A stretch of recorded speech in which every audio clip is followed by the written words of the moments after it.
Ya,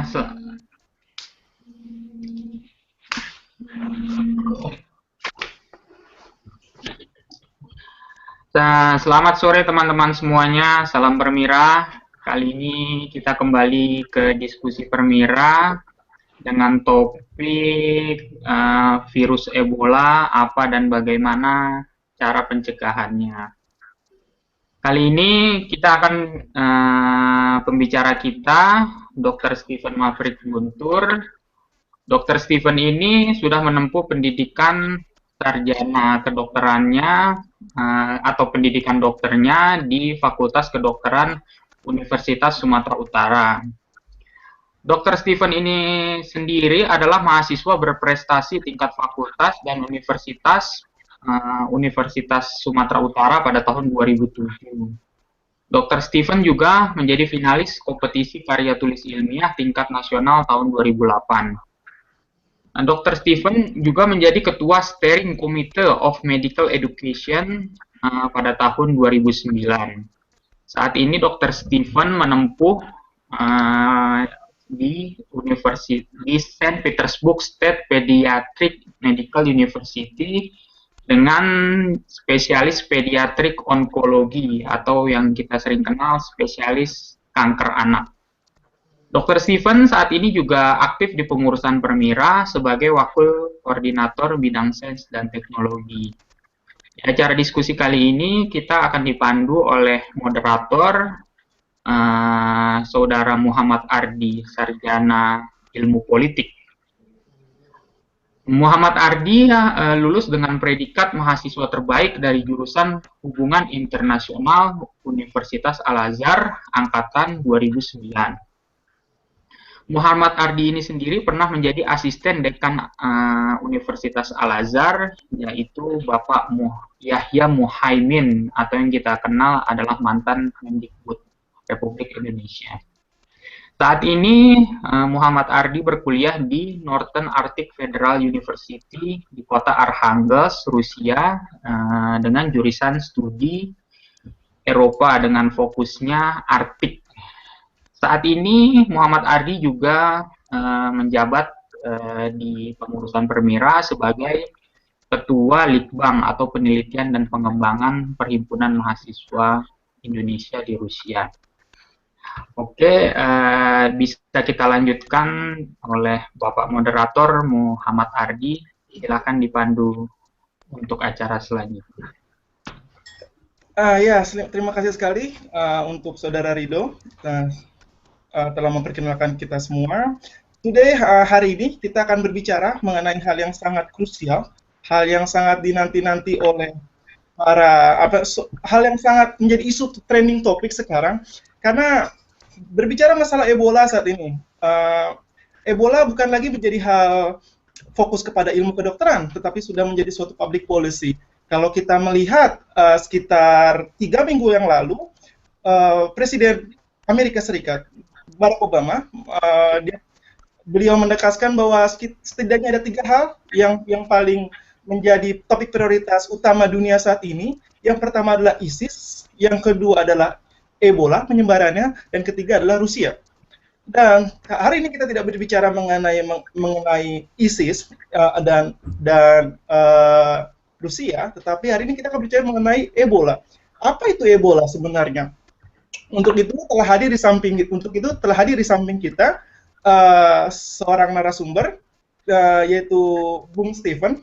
Beliau aktif di Permira dan saat ini beliau memang sedang meneliti Ebola. Untuk itu lebih singkatnya kita persilakan untuk Bung Stephen memberikan sedikit ritual ya Bung untuk kita semua Bung. Gimana itu Bung? Oke, jadi terima kasih Bung Ardi. Jadi saya cuma ingin saya tidak sedang meneliti Ebola, cuman menurut saya bahwa adalah penting bagi setiap orang dimanapun sekarang mereka berada untuk mengetahui lebih lanjut tentang Ebola. Karena penyakit ini beberapa puluh tahun lalu, tepatnya tahun 90-an, sempat outbreak, sempat epidemi di Afrika. Dan sekarang muncul kembali, dan bukan cuma di Afrika saja, tetapi di dunia. Sehingga WHO beberapa hari yang lalu, tepatnya sekitar 2 minggu lalu, menyebutkan bahwa Ebola ini menjadi epidemi internasional. Oleh karena itu, hari ini saya ingin mengemukakan sedikit tentang Ebola.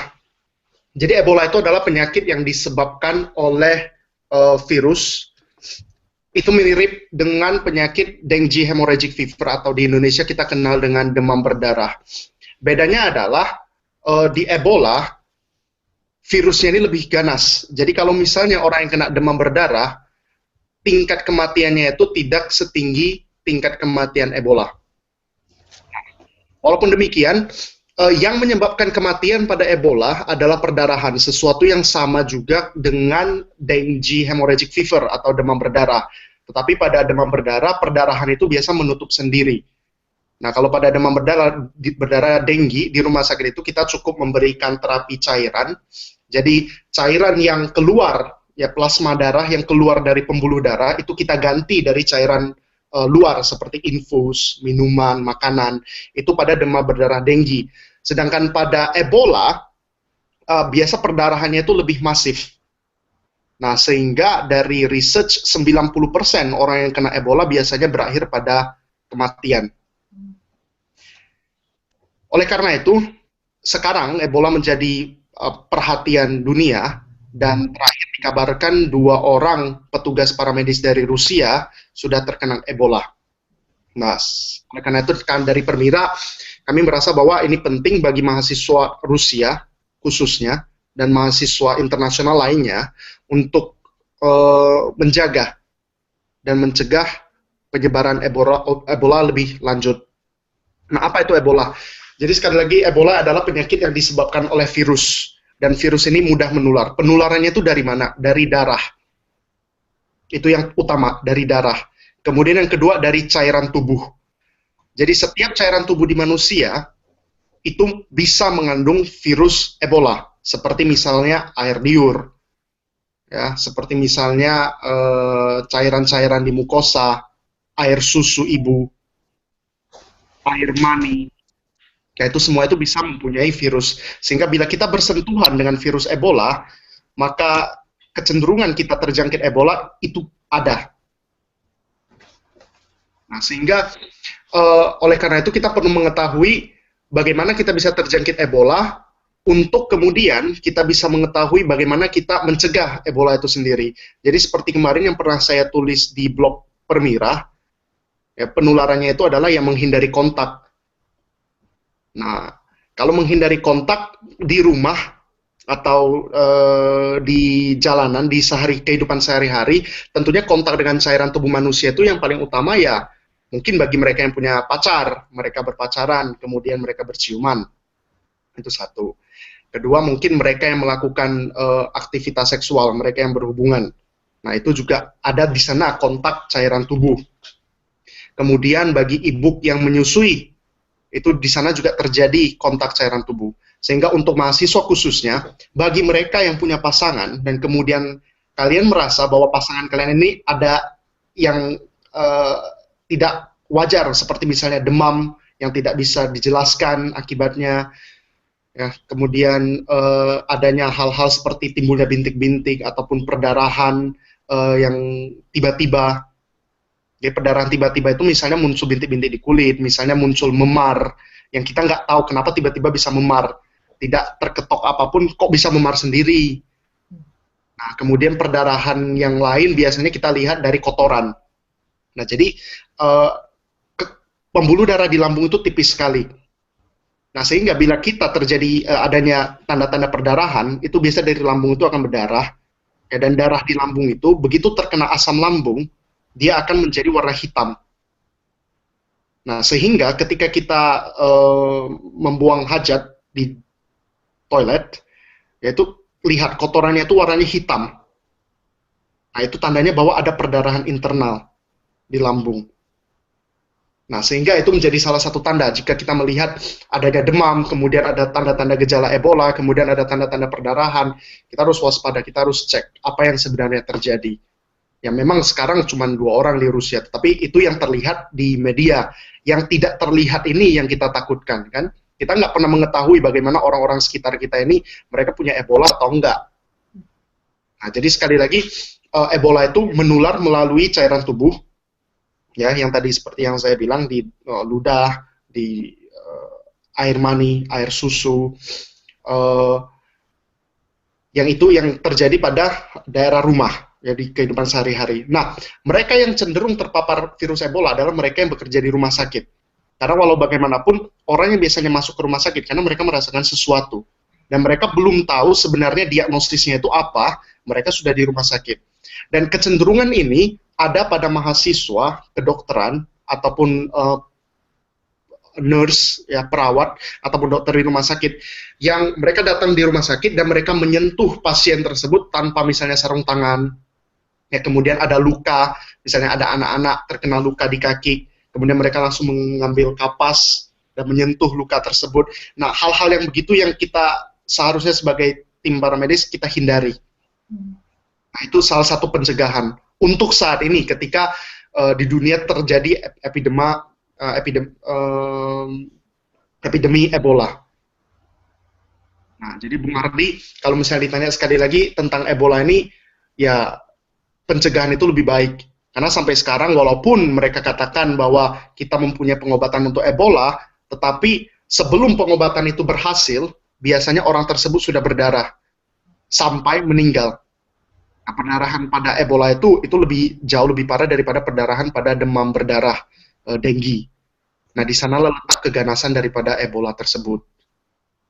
Nah, kira-kira itu dari saya. Apakah Bung Ardi ada yang ingin mungkin ditanyakan lebih lanjutnya tentang Ya, terima kasih Bung atas paparannya, sangat baik sekali. Berbicara mengenai kami yang orang umum, yang bukanlah seorang mahasiswa kedokteran atau bagaimanapun, apa sekiranya pertolongan pertama, Bung, yang bisa kita lihat, misalnya jikalau kita melihat seseorang panas atau bagaimana, pertolongan pertama apa yang bisa kita lakukan, baik untuk diri sendiri dan untuk seseorang suspeknya yang saat ini terlihat beliau mungkin sedang panas tapi dia tidak mau ke rumah sakit atau bagaimana? Apa yang harus kita lakukan? Nah, ini yang sebenarnya ini kalau dari saya, ya, ini lebih ke masalah sosial. Karena di sini saya kebetulan tinggal dengan teman, adalah teman-teman yang ketika mereka mempunyai suatu masalah, mereka cenderung mengembalikannya ke alam. Jadi di sini di teman-teman saya sendiri di Rusia, mereka ada 2 tipe. Yang satu adalah ketika mereka sakit, mereka mengobati diri mereka sendiri. Misalnya ketika demam, mereka makan paracetamol sendiri. Ketika mereka flu, mereka minum obat flu sendiri yang mereka beli di apotek. Nah, sehingga kalau misalnya itu demam berdarah, yaitu setelah 4 atau 5 hari, nah itu akan timbul bintik-bintik. Dan biasanya setelah melihat bintik-bintik, orang tersebut akan ketakutan, ya, atau biasanya orang tersebut akan sangat lemas, dan dia akan ke rumah sakit.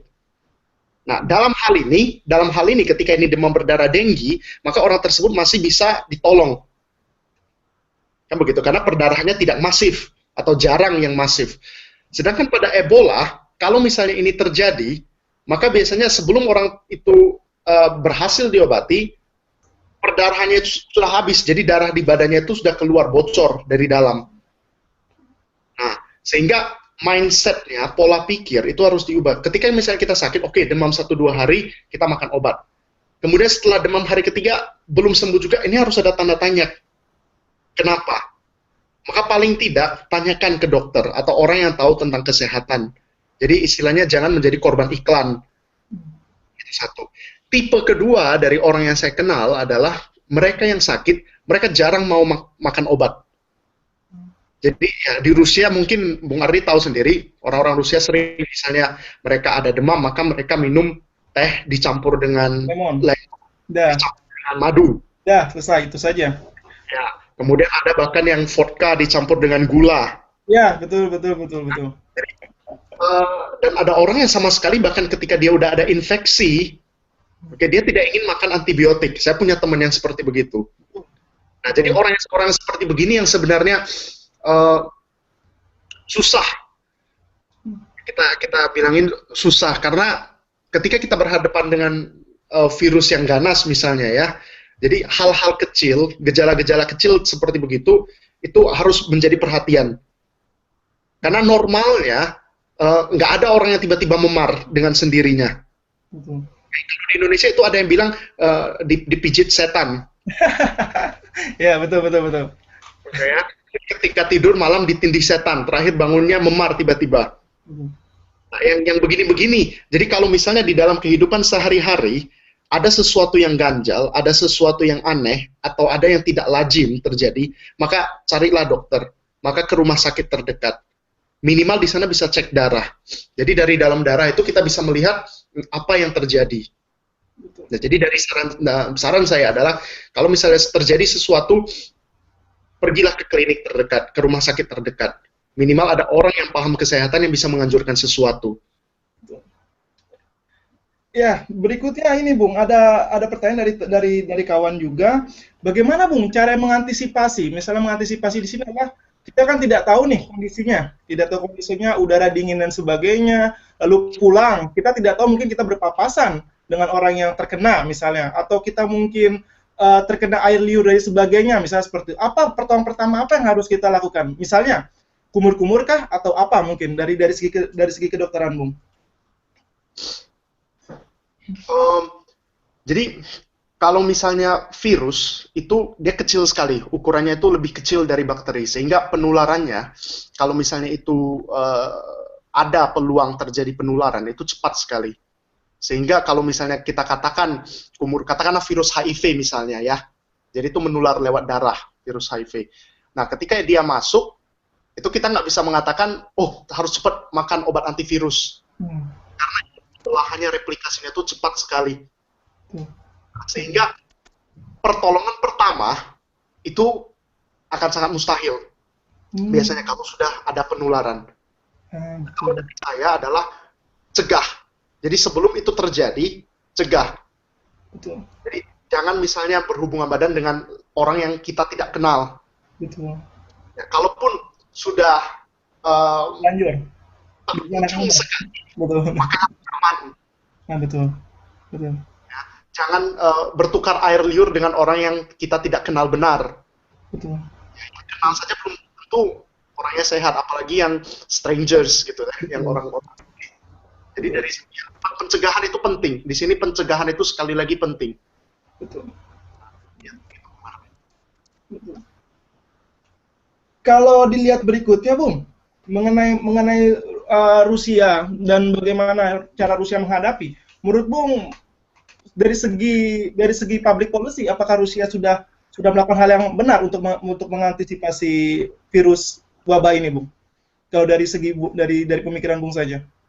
Jadi dari pengamatan saya, kebetulan saya sekarang bekerja di rumah sakit ya, rumah sakit Saint Petersburg, rumah sakit anak-anak nomor 31. Di sana sama sekali belum ada antisipasi, ya, belum ada sesuatu yang dilakukan, apakah poster.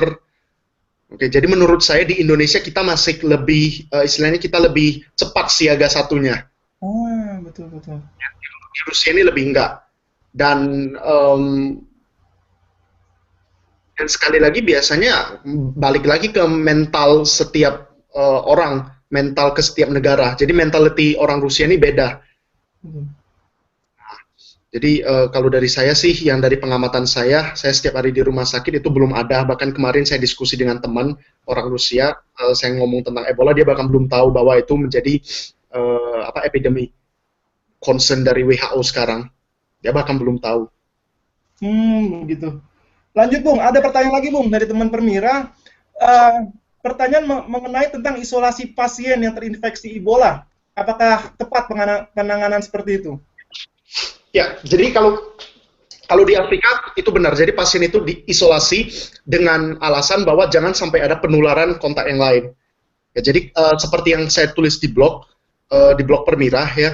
Kalau misalnya kita Ebola itu tidak menular melalui nyamuk misalnya. Tidak menular melalui udara, tidak menular melalui air. Jadi hanya dari cairan tubuh. Sehingga isolasi dari pasien itu adalah isolasi dari cairan tubuh. Sehingga dokter-dokter yang menangani, suster yang menangani, biasanya itu mereka pakai masker, biasa mereka pakai sarung tangan. Itu benar-benar ya mereka mengisolasi diri mereka sendiri, jadi memproteksi diri mereka sendiri dari pasien, dan itu benar. Itu benar. Tapi kalau melihat seperti itu, Bung, ternyata lolos juga, Bung. Di Amerika Serikat kemarin baru ada satu dokter yang sudah terkena, yang sekarang sedang ada di Amerika Serikat. Kalau dia sudah melakukan, menurut berita yang saya baca, sudah melakukan segala sesuatu yang harusnya dilakukan untuk men-treat penderita, tetapi masih terkena, Bung. Kalau menurut Bung itu apa kira-kiranya? Nah, itu yang sebenarnya menjadi tanda tanya. Penularan ini yang sejauh yang kita tahu itu bagaimana? Kan begitu. Jadi saya yakin mereka pasti sekarang sedang meresearch sesuatu yang baru. Sebenarnya penularannya itu dari mana? Kalau memang sudah dilakukan apa-apa yang menjadi saran dari WHO, ya, dari CDC, jadi itu sudah disarankan, kemudian saya sudah melakukan, dan kemudian saya terkena, atau ada pasien yang terkena. Itu kenapa? Itu pasti akan ditelusuri lagi. Nah, jadi dulu pertama kali itu virus Ebola itu terjangkit dari kelelawar buah. Jadi ketika itu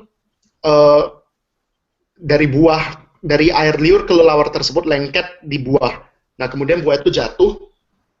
Nah, itu kemudian dari sana dihipotesiskan bahwa penularan Ebola pertama kali ke manusia itu dari sana. Karena kelelawar ketika mereka terjangkit virus Ebola, mereka aman. Jadi kelelawar itu mereka reservoir, kami katakan reservoir itu seperti perantara. Jadi mereka bisa mempunyai virus Ebola di dalam badan, tetapi mereka tidak akan mati karena Ebola. Sehingga mereka menjadi perantara yang handal untuk Ebola. Seperti pada dengue, nyamuk misalnya. Seperti itu. Bagus sekali, Bung. Ini, Bung, satu lagi, Bung. Kalau mengenai antisipasi yang sudah Bung berikan kepada khususnya para mahasiswa yang sedang ada di Rusia, dan sudah mengetahui bahwa bagaimana kulturnya orang Rusia yang bisa dibilang alot untuk berbicara mengenai ilmu kedokteran dan sebagainya, untuk kita sendiri saja, kira-kira apa saran yang benar-benar sangat sugestif sekali ketika misalnya baru pulang dari kampus atau bagaimanapun, itu harusnya kita bagaimana, Bung? Melakukan apa, Bung? Mandikah atau apakah gitu? Hanya seperti itu aja. Kalau saya yang paling gampang, yang pertama cuci tangan. Jadi setiap kita pulang sebelum masuk kamar, cuci tangan. Dan kalau bisa itu menggunakan alcohol based sanitizer. Jadi kita tahu di Rusia jarang sekali mereka pakai alkohol untuk cuci tangan. Mereka punya chlorhexidine. Nah, ketika pertama saya sampai di Rusia, saya juga bingung. Ini mau beli alkohol, kok yang dikasih vodka. Enak banget itu, Bung. Kadang-kadang bilangnya spirit di sini ya, spirit. Jadi kalau di apotek biasa dikasih chlorhexidine, itu juga bisa. Nah, jadi cuci tangan dengan sabun itu penting, karena 60% virus itu biasanya mati karena sabun. Yang kedua, hindari kontak dengan cairan darah atau cairan tubuh orang lain. Nah, itu darah yang tadi ya, kalau berhubungan badan, bahkan oral sex, itu juga menular. Karena jadi begini, di mulut kita itu sering sariawan, apalagi di Rusia musim dingin sekarang, di luar ini -3. Nah, kalau kalian keluar, kemudian mulut kering, itu kecenderungan terjadi luka tinggi. Nah, ketika kita melakukan katakanlah oral sex ya untuk wanita atau siapapun, siapapun, itu pasti ada terjadi kontak antara air liur kita dengan cairan tubuh si lawan. Betul. Nah, kalau memang ternyata pasangan kita aman, ya nggak apa-apa. Kalau kita tidak mengetahui bagaimana keadaan kesehatan pasangan kita, tidak usah. Nah, berarti kan itu kita memaparkan diri kita dengan hal-hal yang berbahaya. Benar. Kemudian yang ketiga, jangan menyentuh bangkai atau bersentuhan dengan hal-hal yang kita tidak yakin kenapa. Misalnya katakanlah ada bangkai burung. Katakanlah di Rusia kadang sering ada burung terbang jatuh. Nah, iya kalau jatuhnya karena kedinginan. Kalau ternyata karena sesuatu yang lain, karena itu dulu di Zaire, di Afrika, itu penularannya lewat daging yang mereka pakai untuk buruan, daging buruan. Jadi ketika daging buruan itu terpegang oleh si hunter, ya si pemburu, dari sanalah penularannya ke manusia. Jadi untuk bangkai-bangkai yang tidak jelas jangan dipegang.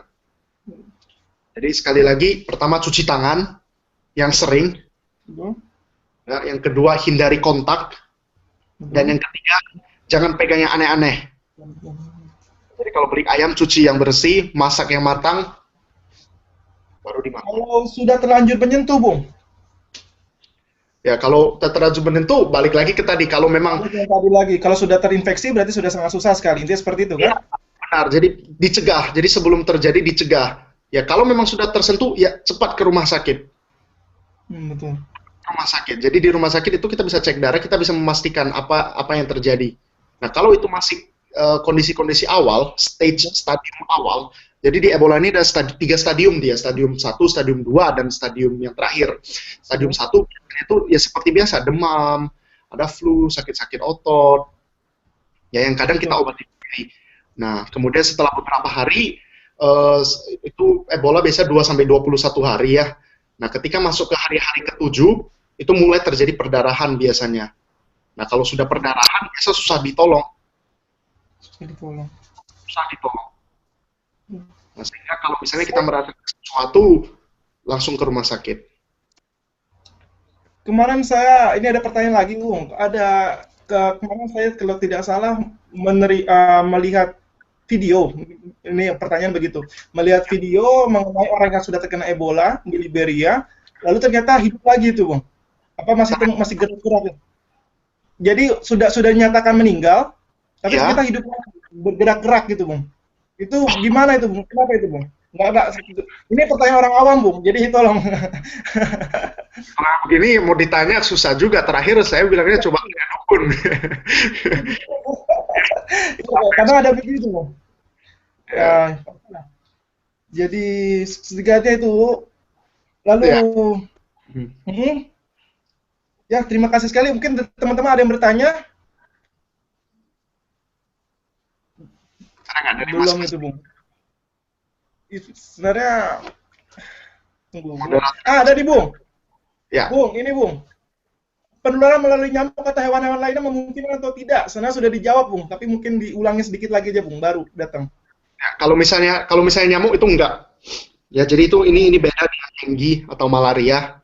Ya dia tidak menular. Sampai sekarang belum diketahui. Jadi saya mungkin sedikit riskan untuk bilang tidak. Sampai sekarang belum diketahui menular melalui nyamuk. Betul. Oke, sehingga isolasinya juga nggak semua tempat mereka pakai jaring ya. Kalau misalnya kita melihat pasien demam berdarah di rumah sakit, itu biasanya dikasih apa namanya? Sietka. Aduh, saya tahu bahasa Rusia. Iya. Seperti jaring. Anti nyamuk. Jaring untuk anti nyamuk. Nah, kalau di Ebola ini belum ada karena mereka yakin bahwa itu belum ada penularannya lewat nyamuk. Kalau hewan lain yang seperti tadi yang kelelawar buah, ya kalau lebih spesifik itu belum ada. Tapi dari air liur hewan yang mungkin terkena. Jadi Ebola ini dia menyerang hanya kepada mamalia, hewan menyusui.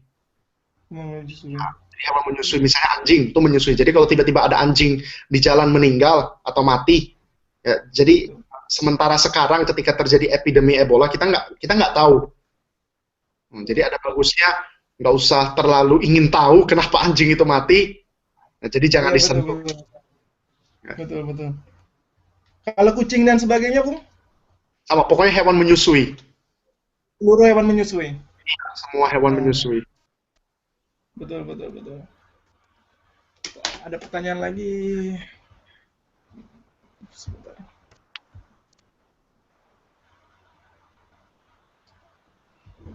Tampaknya sudah tidak pertanyaan lagi, Bung. Mungkin saya conclusion saja ya. Mungkin saya bisa tambahkan terakhir kali ya. Jadi sekarang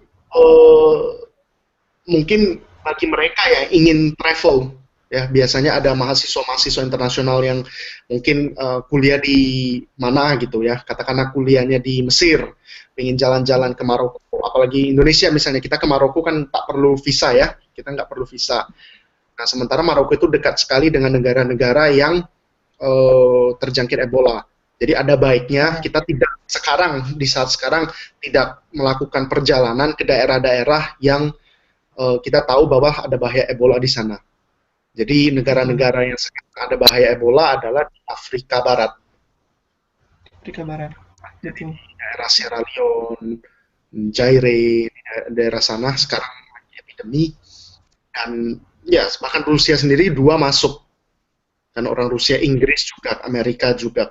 Jadi kalau misalnya kita mau travel, ada baiknya lihat negara mana yang mau kita pergi. Jangan karena Indonesia bebas visa ke Maroko, terus semuanya ke Maroko ketika liburan, kan? ya benar. Mantap sekali Bung untuk penjelasannya. Lalu ini Bung, ini di luar out of the box nih, di luar dari konteks mengenai Ebola dan sebagainya. Sekarang sudah musim dingin Bung. Di tempat Bung -3. Di tempat saya sudah kebetulan -11 Bung. Arangels Bung. Nah, makanya saya bilang gini Bung. Untuk itu gini Bung, adakah saran-saran untuk mahasiswa-mahasiswa, terutama teman-teman kita yang mahasiswa baru, mengenai bagaimana cara menghadapi musim dingin di Rusia? Musim dingin. Satu yang paling penting, ini yang saya alami sendiri adalah syapka, topi. Karena ketika saya di Indonesia, ketika saya mengambil pendidikan kedokteran, itu kita kenal namanya meningitis. Ya, meningitis itu radang selaput otak, dan meningitis itu biasa disebabkan oleh bakteri. Kan begitu, banyaknya di Indonesia itu meningitis akibat infeksi bakteri. Nah, di Rusia ini pertama kali saya mendengar bahwa meningitis itu akibat cuaca. Dan itu bisa sampai meninggal. Nah, jadi dan prevalensi bahasa awamnya apa ya, kecenderungan terjadi meningitis akibat cuaca itu tinggi di sini. Oleh karena itu, untuk mahasiswa-mahasiswa baru yang mungkin datang di negara dingin, itu jangan main-main nih dengan topi. Jadi kalau keluar, ingat pakai topi. Ingat pakai topi. Nah, kemudian yang kedua, ketombe. Nah, karena kulit kepala, ini saya nyinggung ke kulit kepala sedikit, karena ketika terjadi perubahan cuaca, dari cuaca kita biasa hidup di cuaca 30 derajat. Ini di Medan, saya dari Medan sekarang 34 derajat. Terus tiba-tiba pindah ke tempat yang 0 derajat, atau bahkan biasa di November kami bisa sampai -30 di sini. Nah, kulit kepala itu akan kering. Ketika kulit kepala kering, maka itu akan terjadi ya ketombe. Dan itu biasa besar-besar. Dan sering mahasiswa biasanya mereka beli sampo. Sampo seperti yang ada kandungan nizoral. Jadi Rusia itu banyak untuk perhoti. Tapi banyak teman yang kemudian kontak ke saya, ini Steven, saya udah pakai samponya 1 botol, kok nggak selesai ketombenya. Untuk anti ketombe, diingat, begitu kita pakai sampo itu harus didiamin 10 menit. Ya minimal 5 menit. Jadi nggak boleh begitu kita taruh sampo, kemudian kita cuci, karena obat samponya itu nggak akan bekerja. Nah, 5 menit dulu gitu Bung, ya? Bisa 10 atau bahkan 15. Jadi didiamin. Karena memang cara kerja obatnya itu ya begitu. Sampo anti ketombe itu. Jadi ini banyak ya, sebelumnya ada teman-teman yang kontak saya ya kan untuk nanya, ini saya udah pakai botol kedua, kenapa belum sembuh-sembuh? Nah, itu karena didiamin. Jadi ini untuk mahasiswa yang hidup di negara musim dingin mungkin 2 hal tadi penting ya. Betul. Selain topi, sampo, apalagi kira-kira Bung?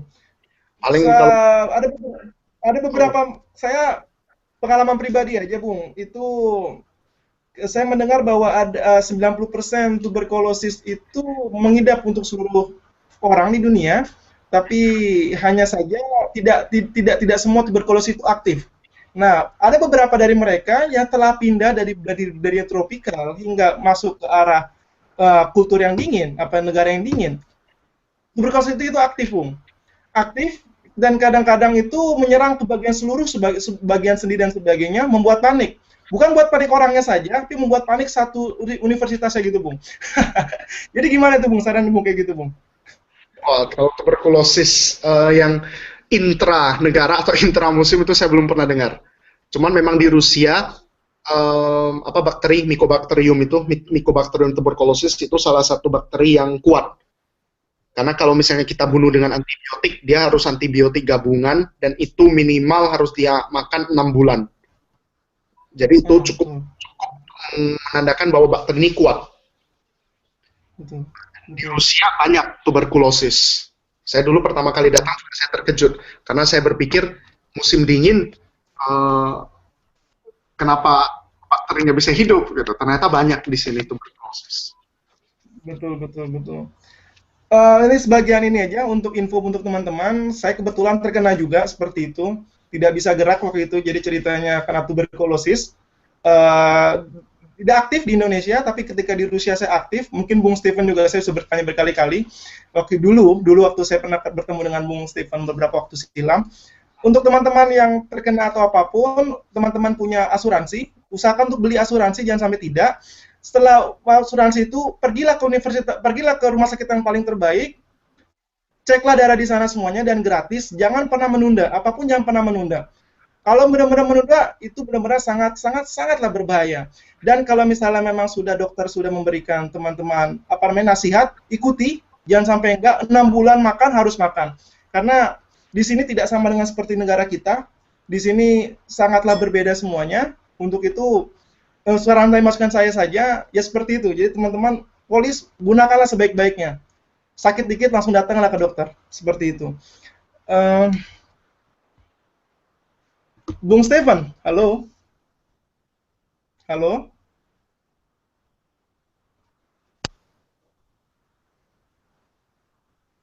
Halo?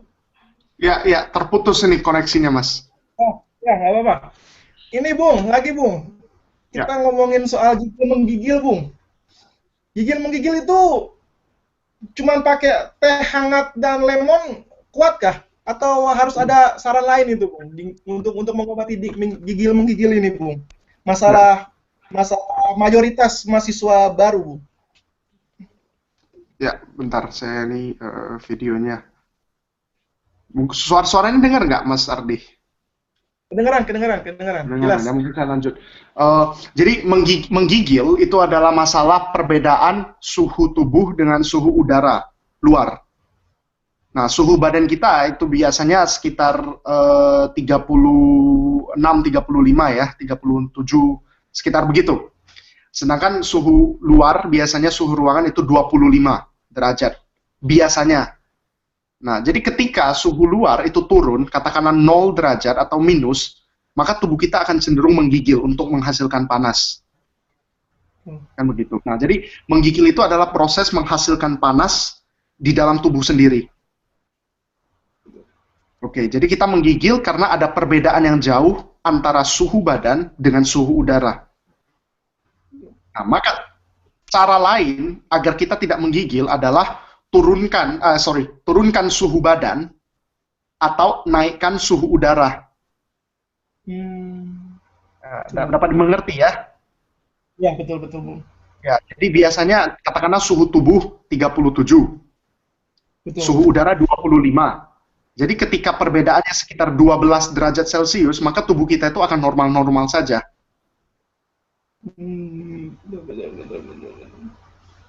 Okay. Untuk masuk kategori yang tidak normal itu yang bagaimana, Bung? Ketika menggigil itu sudah dianggap bisa dibilang penyakit, atau sebutan menggigil untuk menjadi penyakit itu yang seperti apa, Bung? Atau memang menggigil itu bukan penyakit? Enggak, menggigil itu adalah proses alami tubuh. Proses alami tubuh. Jadi menggigil itu dia bukan penyakit, tapi tanda suatu penyakit. Katakanlah kita ada infeksi di dalam badan. Naik suhu badan kita menjadi 40 derajat. Nah, 40 sedangkan suhu ruangan 25, itu bedanya 15 derajat toh? Betul. Ya, maka tubuh akan menggigil agar suhu di kulit yang tadi 25 itu bisa menjadi seakan-akan 27. Benar. Nah, begitu. Jadi itu proses yang dilakukan oleh tubuh. Atau kadang kita makan obat, katakanlah kita makan paracetamol. Tujuannya apa? Biar menurunkan suhu badan. Jadi suhu badan 40 kita turunkan jadi 38.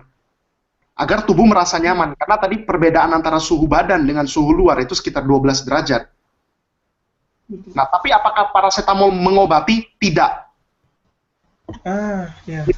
kerja paracetamol itu hanya menipu otak. Jadi dia menurunkan suhu di badan agar suhu badan kita merasa nyaman. Yang mengobati kita itu apa? Ya antibiotik kalau misalnya kita ada infeksi. Kalau misalnya kita ada infeksi virus, ya antivirus. Jadi begitu. Jadi obat-obat seperti paracetamol, ibuprofen itu tidak mengobati. Itu hanya memberikan waktu kepada badan agar badan kita sendiri yang melawan kuman tersebut. Betul. Jadi kadang saya kadang kurang setuju kalau misalnya ada orang bilang paracetamol itu obat, ibuprofen itu obat. Sebenarnya mereka tidak mengobati, mereka cuma memberikan waktu kepada badan agar imunitas badan kita sendiri yang melawan si kuman. Betul. Untuk mengenai paracetamol, Bung, kira-kira untuk berapa hari misalnya, Bung, paracetamol itu boleh diberikan? Dan untuk berapa hari kita harus melanjutkan ke dokter jikalau itu tidak lekas sembuh? Paracetamol itu biasanya ya kita punya dosis maksimum ya. Dosis maksimumnya itu 8 gram biasanya. Jadi ketika sehari kita makan di atas 8 gram, itu dia mulai merusak hati. Karena paracetamol itu dia dibuang lewat hati. Nah, dosis toksisnya itu 20 gram. Jadi di atas 20 gram itu menyebabkan kematian. Nah, di luar itu saya rasa saya serahkan ke dokter saja deh. Karena nanti kalau misalnya dibeberkan lebih lanjut, nanti semua orang jadi tahu cara kerja obat. Nah, sedangkan efek sampingnya itu kan ada. Nah, cuman paracetamol salah satu obat yang lumayan aman ya, yang biasanya setiap ibu pasti simpan di dalam rumah. Nah, cuman sekarang kalau misalnya ada yang makan paracetamol, mungkin saya bisa anjurkan lebih ke ibuprofen kali ya, ibuprofen. Terutama untuk ibu-ibu, siswa atau mahasiswa yang punya anak, karena ibuprofen ini lebih aman dia. Efek sampingnya untuk anak. Paracetamol segitu kerasa, Bung ya, bisa hingga menyebabkan kerusakan hati dan kematian, Bung ya? Nah, kalau dimakan 8 gram toh, jadi satu tablet 500 mg. Berarti itu sehari kita makan sekitar 16 tablet. Iya, betul itu. Dia ngemil. Berikutnya, Bung, ada pertanyaan lagi, Bung. Pendarahan hidung di musim dingin, apakah normal atau tidak? Normal. Ini tadi ketika saya lagi cerita berdarah hidung. Normal. Normal. Oh, betul. Karena ini di video nggak ada ini ya. Jadi tidak usah panik, lalu apa yang harus dilakukan, Bung? Pertolongannya, Bung? Jadi kalau misalnya atau diamkan saja? Karena di bagian depan hidung kita ini, ya di bagian ujung hidung kita ini, itu penuh sekali dengan pembuluh darah yang tujuannya menghangatkan udara yang masuk ke dalam tubuh. Tuh. Nah, jadi anatomi dari hidung ada pada beberapa orang itu pembuluh darah itu bisa di luar, dimana ketika tersentuh sedikit dia akan berdarah. Atau misalnya ketika sangat dingin dia akan menipis dan berdarah. Itu normal. Jadi kalau misalnya terjadi perdarahan dari hidung, itu jangan ditengadahkan kepalanya. Jadi kepala itu biasa kita tengadahkan ke atas biar darahnya itu masuk balik. Betul. Kalau ada yang bilang jangan gitu. Bung. Jangan dilakukan. Karena nanti kalau misalnya dilakukan itu darah bisa masuk ke paru-paru, bisa jadi penyakit lain di paru. Ya. Jadi kalau misalnya terjadi perdarahan, bagian depan dari hidung itu bisa dipijit. Ini saya nggak ada video. Kalau ada video saya bisa tunjukkan. Jadi bentar.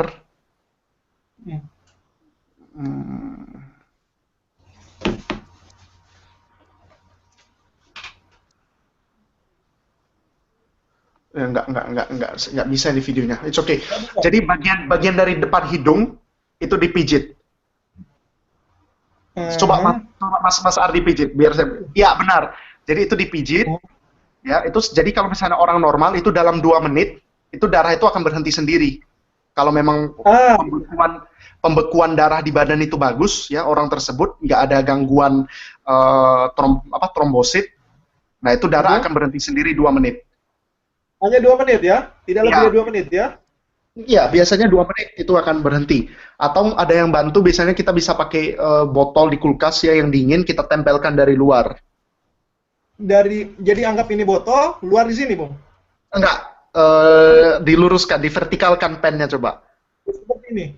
Ya, di samping ya. Jadi dari daerah mana yang berdarah, oke, sip. Ah, Ya, betul betul betul. Kalau di kanan ya, kalau di kanan seperti ini ya. kanan atau di kiri. Jadi biasa kalau di Indonesia itu saya pakai botol minuman soda yang biasa dijual di kantin itu biasa. Betul betul betul betul. Berikutnya, Bung. Wah, Bung, banyak ini, Bung ya. Banyak pertanyaan, Bung. Sebentar, Bung.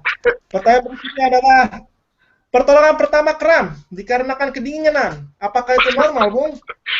Oke, ini seru dia dari Ebola jadi kursus apa penyakit musim dingin ini. Ini kalau kata orang Rusia fasna, Bung. Ya, Important. betul, itu sering. Jadi kalau misalnya kita kena kram itu berdiri. Jadi kita misalnya tidur itu paling sering biasa malam. Kenapa malam coba?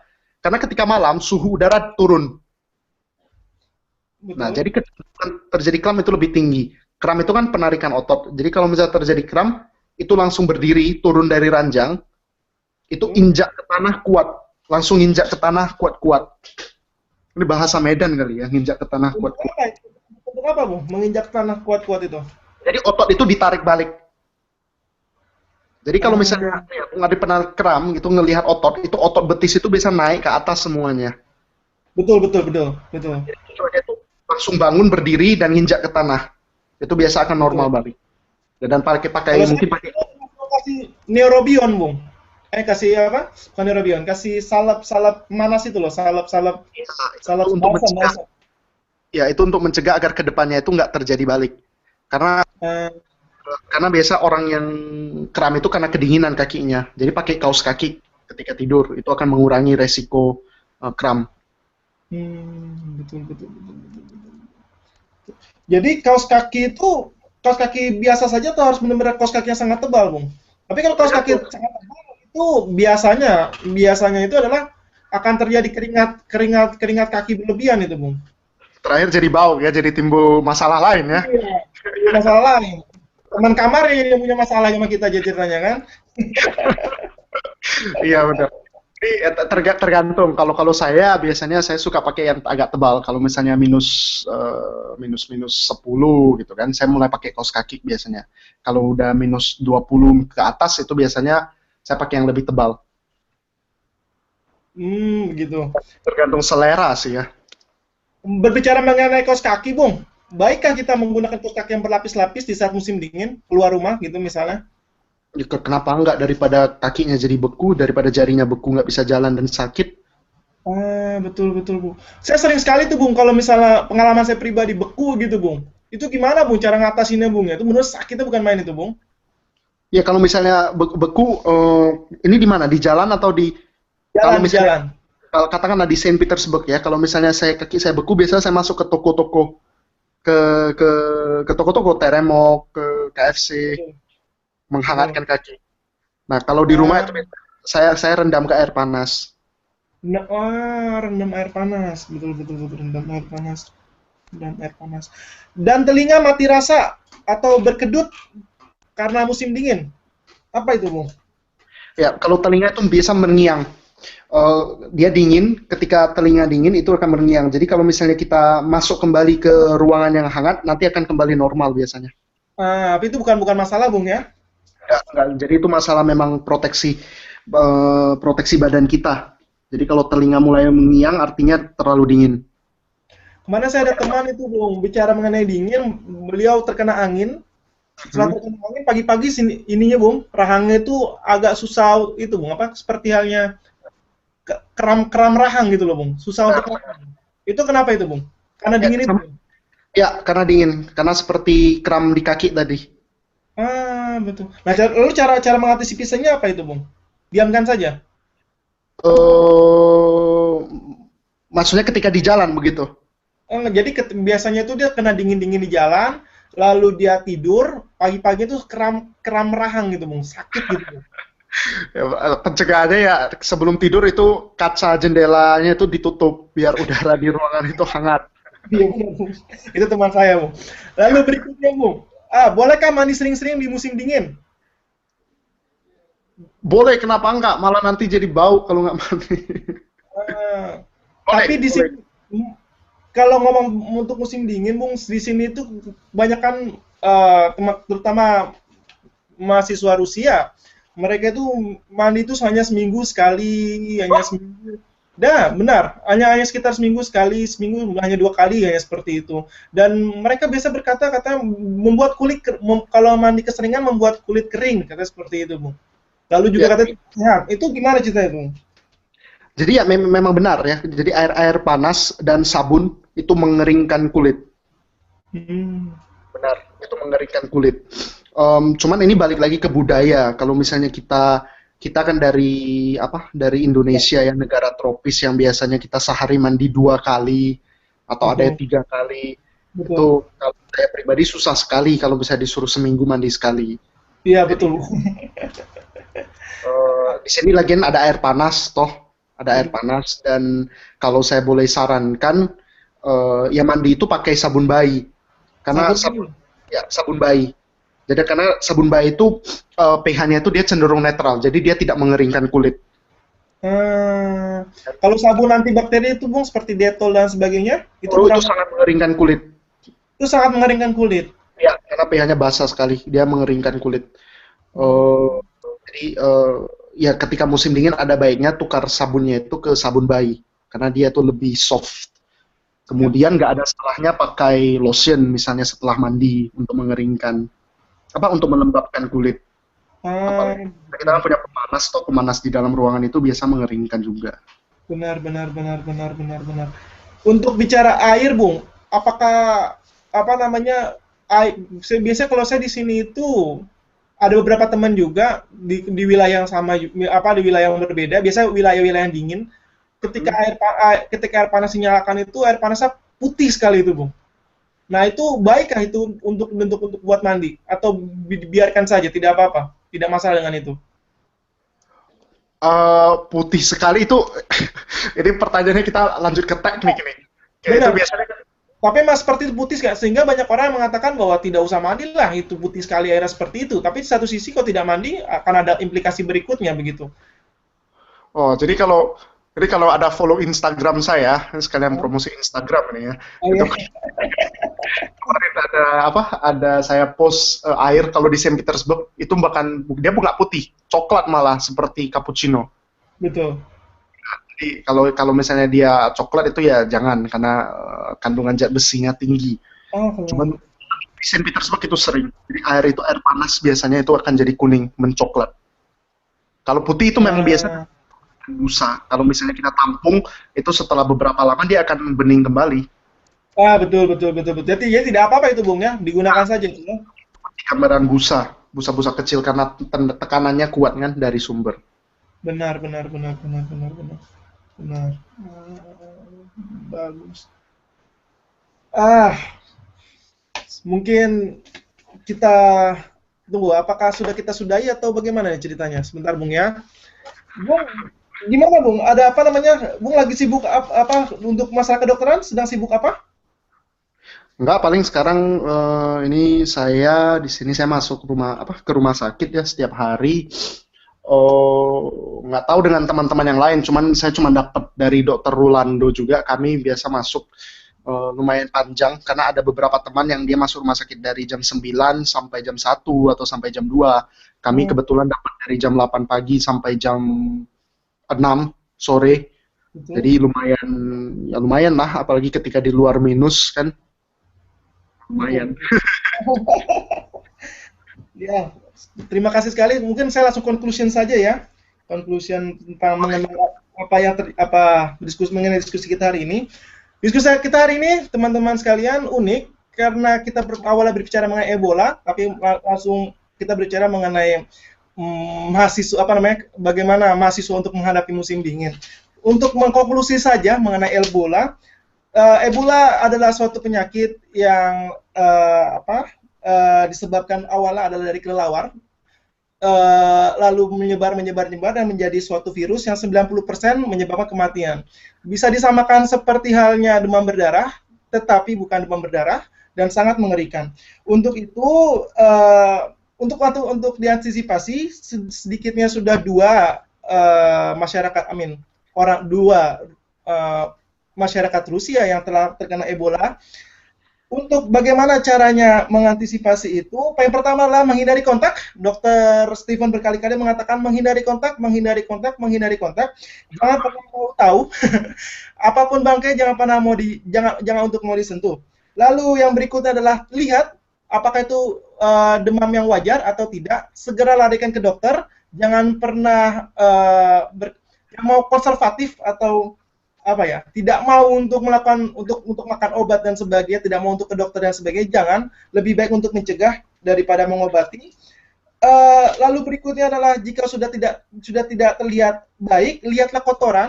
Ketika kita buang air besar biasanya pagi-pagi, lihatlah kotoran itu apa. Kalau memang itu hitam ya Bung ya? Hitam. Karena kena asam dia, darahnya kena asam. Jika itu benar hitam, lalu laporkan atau langsung ke dokter. Pencegahannya tidak ada pencegahan pada dasarnya. Pada dasarnya adalah ketika sudah terinfeksi, maka sudahlah, itu intinya sudah terinfeksi, tidak ada lagi pencegahan. Untuk itu, sekitar ada 3 hal yang bisa diantisipasi. Yang pertama, langsung cuci tangan. Cuci tangan ketika pulang dari kampus atau pulang dari manapun, pulang ke rumah, langsung segera cuci tangan dengan sabun. Itu karena membunuh bakteri. Yang berikutnya adalah hindari kontak dengan orang lain. Maksudnya kontak dengan orang lain maksudnya berhubungan badan atau melakukan hubungan oral dan sebagainya. Pastikan kita mengetahui lawan jenisnya dengan baik atau benar-benar sangat baik. Jika hanya baik saja, kalau bisa tidak usah. Terlebih atau teman kenalan baru itu benar-benar tidak usah. Segala air liur, baik itu dari ludah ataupun maaf kata sperma ataupun air susu, jangan pernah bersentuhan dengan hal tersebut. Lalu yang berikutnya adalah jangan, kalau bahasa Inggrisnya don't ever never menyentuh bangkai. Jangan pernah menyentuh bangkai apapun itu. Lalu berikutnya Bung Stefan mengatakan bahwa ini bukan dari nyamuk ya Bung ya, bukan dari nyamuk. Dan nyamuk tidak sama sekali tidak menular untuk saat ini. Tidak ada yang mengatakan riset bahwa nyamuk itu menular, tetapi apapun binatang yang kita temui dan bangkai apapun, jangan langsung menyentuh dengan tangan kosong dan sebagainya. Untuk berikutnya untuk masalah kehidupan di Rusia, gunakanlah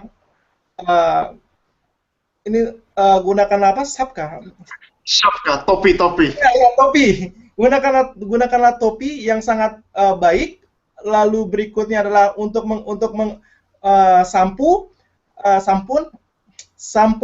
Sama di Rusia kita ya, bahasa pas. Gitu ya. Bilaslah setelah 10 menit setelah pemakaian. Karena ini pengalaman. Saya tidak pernah bilas-bilas 3 bulan merasakan rasanya menikmati rambut putih seperti bule. Berikutnya lagi adalah sebentar. Ya, ketika kita sakit atau bagaimanapun, paracetamol pada dasarnya adalah membohongi. Segala sesuatu yang membohongi itu tidak baik, sehingga kalau memang benar-benar sudah sakit dan panas, berulang-ulang kali panas, segeralah larikan ke dokter. Larikanlah ke dokter. Lalu berikutnya adalah mandi, diperbolehkan mandi sering juga tidak apa-apa, tetapi gunakanlah sabun bayi. Mungkin itu saja kali Bung ya, sekitar itu saja ya. Itu saja ya. Benar, mungkin saya ada yang ingin saya koreksi dikit boleh ya. Jadi paracetamol dia masih obat, enggak yang maksudnya jangan nanti suatu hari dikasih dokter paracetamol terus dibilang dokter ini obatnya bohong.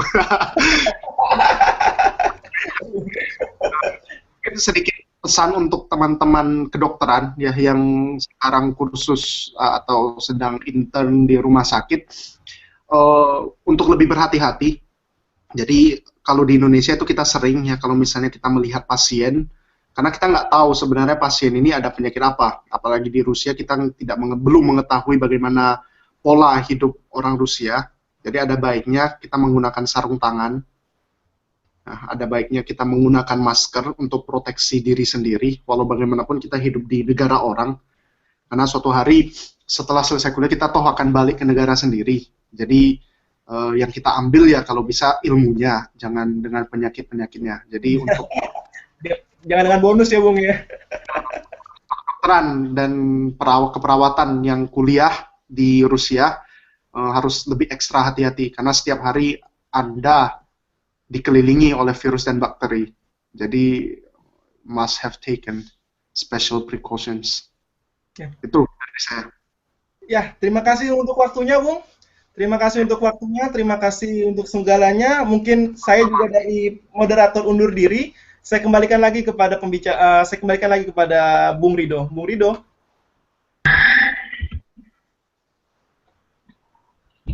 Ya, terima kasih atas diskusi yang sangat menarik dari Bung Steven dan Bung Ardi. Kami mengucapkan banyak terima kasih atas tips-tipsnya, pembahasan tentang Ebola sampai akhirnya ke musim dingin yang bisa dikatakan ekstrim di Rusia ini sangat bermanfaat untuk kita semua. Mungkin kita akhiri diskusi Permira kali ini. Mungkin kita akan bertemu di diskusi Permira yang akan datang.